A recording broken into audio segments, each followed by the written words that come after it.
Hello everyone. आज हम एक कंसेप्चुअल क्वेश्चन इलेक्ट्रोस्टैटिक्स का डिस्कस करेंगे। इस क्वेश्चन में एक हेमिस्फीयर दिया हुआ है जिस पे चार्ज क्यू है और उसके सेंटर ओ पे पोटेंशियल पूछा हुआ है।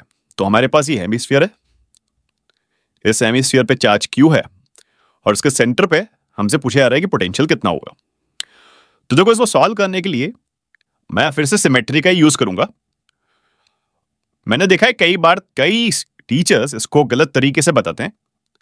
वो क्या करते हैं कि पूरा स्फीयर लेते हैं और बोलते हैं क्योंकि स्फीयर के सेंटर पे जो पोटेंशियल होता है वो 3/2 KQ/R होता है, तो इस वाले केस में उसका आंसर आधा होना चाहिए।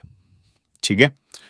या फिर कई टीचर ऐसे भी बोलते हैं कि अगर मैं पूरा एक स्फीयर बना लूं तो उसका जो चार्ज होगा वो 2Q हो जाएगा, तो उसके सेंटर पे जो पोटेंशियल होना चाहिए वो अगेन 3/2 K इंटू 2Q/R का आधा।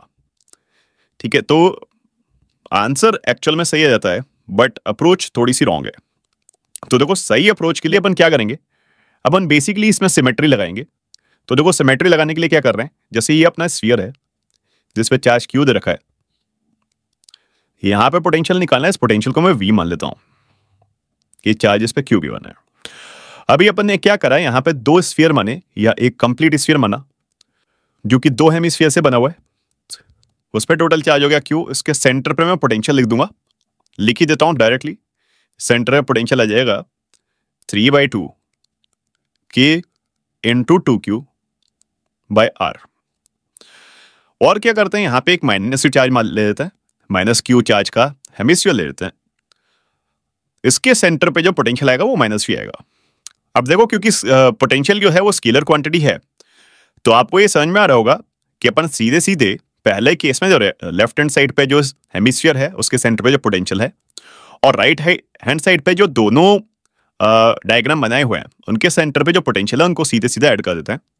तो इक्वेशन बनेगी V equal to 3/2 K into 2Q/R minus V।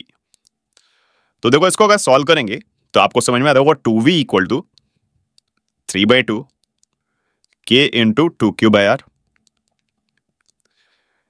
and V will be equal to 3/2 KQ/R. This will be our final answer.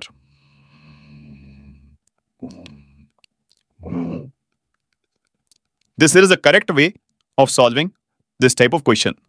Thank you.